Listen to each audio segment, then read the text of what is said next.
Hello again, everyone. Edwin Learnard back once again. In this YouTube astrological segment, I'm going to be dissertating and talking about the seventh house in astrology. Now, in astrology, the seventh house governs partnerships, relationships. It's a significant, often reflects the significant other. Also, negotiations, contracts, open adversaries, and legal issues and legalities. Now, first thing to look at with the seventh house in astrology, look at your sign on the cusp of the seventh house. In my case, I have Scorpio on the cusp of the seventh. Now, it doesn't necessarily mean that my open adversaries or enemies are all going to be Scorpio, far from it. But they may have some qualities of Scorpio, perhaps very formidable, willful, could have at least a little more than a tinge of vengeance and vindictiveness perhaps in them. And those are some things to look at. Could be very intense, these enemies. If somebody, for example, if they had a Gemini on the cusp of the seventh, this person may actually have a number of significant others. I'm not saying simultaneously necessarily, but Gemini is a dual sign, and it could indicate perhaps somebody that might fall in love with more than one person, perhaps at a given time. And it could indicate somebody that looks for a significant other, a partner that is very cerebral, intellectual, verbose, being and versatile perhaps. So those are some things to look at as far as the sign on the cusp of the seventh house goes. Now, planets that inhabit the seventh house can flavor the seventh house. I have Neptune posited in my seventh house in my natal chart.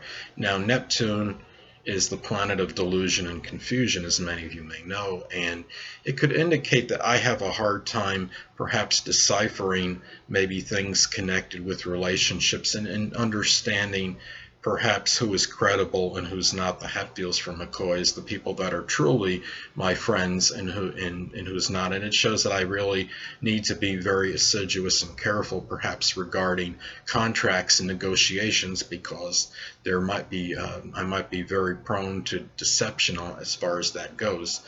Now, if somebody were to say have Uranus in their seventh house in their natal chart, this could indicate somebody that may marry a foreigner as a significant other, or attracted to a partner that might be somewhat eclectic, might be eccentric, innovative, a person that might be unorthodox in some manner.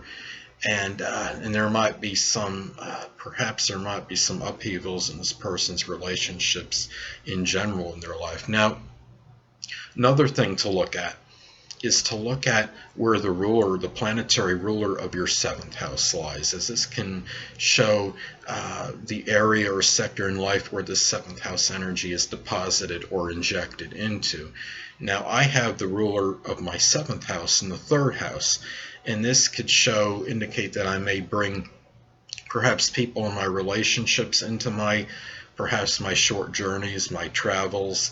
I bring them into my communication realm, so to speak. It could indicate the kind of the partner it gives a little added nuance, I believe, to the significant other or partner you may be attracted to. Now, the third, which may indicate in my case, maybe I am attracted to somebody that may be cerebral, might be someone that has good communication ability, and somebody that I would really enjoy a good conversation with. And since the third house does correspond with the sign Gemini, this could also, it could indicate I'm looking for somebody that might have a whimsical side to him or her, that's versatile, maybe somebody that's very lively and vivacious. And it could also indicate that I'm looking for somebody that might wind up being a lot younger than me too. So those are, and also the third house may arguably be the most, I guess we could say, as far as stability, the least stable house. So it might indicate maybe why I've had trouble in having protracted or sustained relationships. Now, another thing to look at is to look at also study your transits and your progressions in natal chart, as this could indicate if you have planets inhabiting your seventh house in your transits. It could in progressions, it could signify or indicate more activity in matters pertaining to your seventh house than otherwise indicated in your natal chart. Now let's say somebody has Jupiter in their seventh house, either by transit or progression. Well, this could be a very fortuitous period as far as relationships go. It could also indicate where maybe this person may be somewhat bombarded by matters containing to partnerships and relationships, and there could be a very strong emphasis on this during that particular period. And it might be a time where people may incorporate perhaps more philosophy and religion into their partnerships and relationships at this particular moment in time. It could also be a beneficial time if you're involved in maybe a lawsuit or something, in which it could be more auspicious in terms of emerging victorious, I would think, during this period. So anyway, people, that'll conclude this YouTube astrological segment for the 7th house in astrology.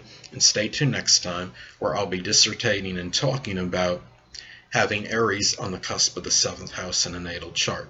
Two things I want to get with you on before I head out. Firstly, the stars may impel but do not compel. And secondly, never isolate any single astrological element, aspect, planetary placement, position, configuration, influence, or what have you, and make an analysis of a person, astrologically speaking, based on this alone, because astrologically speaking, the person is the sum of all their components in their natal chart, and not just one.